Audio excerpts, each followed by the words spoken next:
Welcome to Grief Support That Works. I'm Joe McRogers, and our goal here is to do grief differently.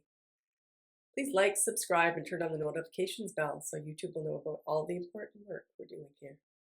This week in my therapy practice, I spoke with two women who were concerned that they weren't crying. They, in fact, were wondering if they were doing their grief wrong. Today, we're going to explore this common question and its implications. So let's look first at the three types of tears that our amazing bodies produce. The first type of tear is called a basal tear. These are our baseline tears. They are ever present. They contain oil and mucus and water and salt, and they help fight infection. They keep our eyes moist, healthy, and comfortable. The second type of tears are called irritant tears.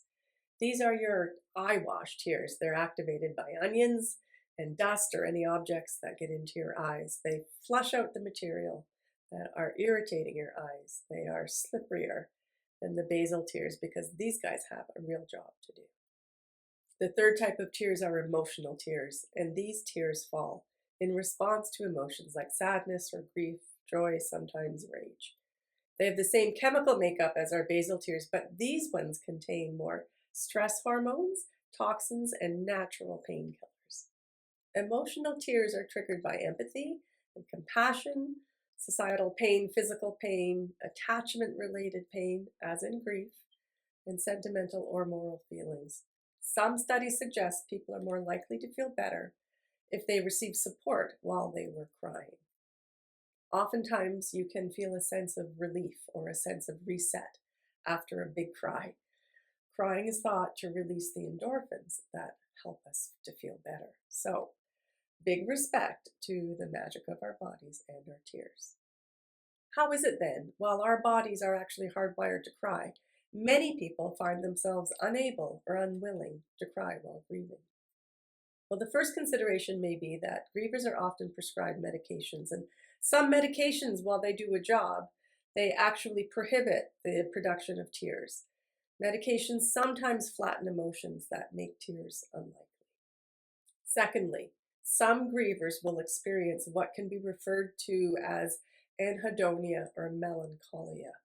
Either of these states can leave a person feeling just so flat and so unemotional that, again, tears are unlikely. Many of us also learned that emotions are not safe as children.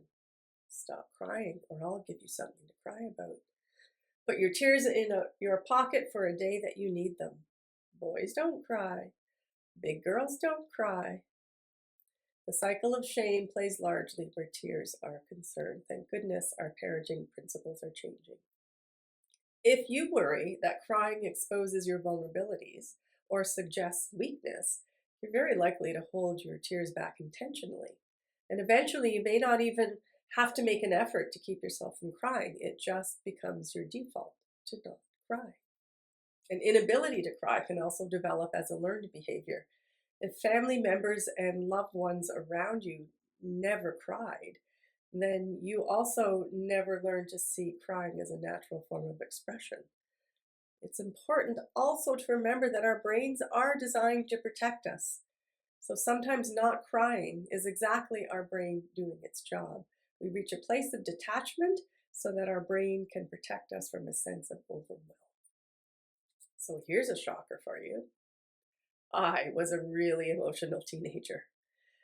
And I grew up in a home where tears just weren't a thing. So my adaptation, I would go wash my hair and have a good cry. And when asked why were my eyes red, I could say I got shampoo in them. Of course, the real kicker is that I don't think I was ever asked about why my eyes were red. What was your experience with tears as a kid, and has it shown up in your grief? Please share in the comments below so that we can all know how common this is. Why is it important to explore this today? Because crying and not crying are both legitimate. Where we as grievers get into trouble is when we make assumptions or judgments of our own or others' grief based on tears. Be careful not to judge if one cries and another doesn't.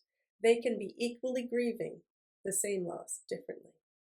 My grief won't look like yours. My anger doesn't look like yours. Not everyone shouts when they're angry. Not everyone throws things when they're angry.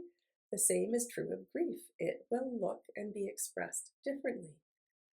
Grieving can look like spending a lot of money, isolating, or never being alone, having no libido, or seeking extreme amounts of sexual encounters, eating or not eating, substance use, substance abuse, movement or lethargy, getting stuff done or abandoning all tasks of life, working hard or never returning to work, crying or not crying.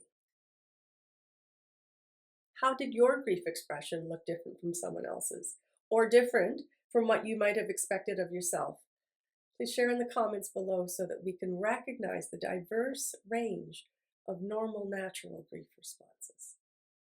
For those of you who wish to cry but are unable to cry, my suggestion is to try to provoke some tears from an outside source. Choose a super sad movie. Make it safe. Watch it alone. Create your playlist of sadness.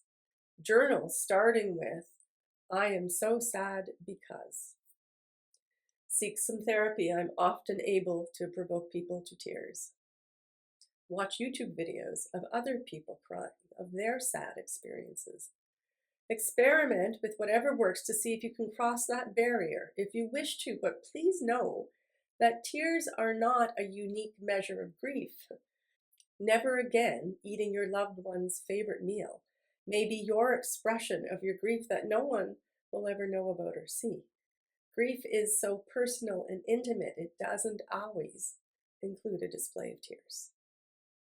As you find your own unique expressions to your own unique grief, I send you kind thoughts, kind words, and a kind heart.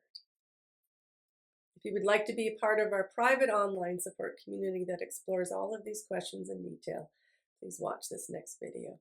Thank you and take good care.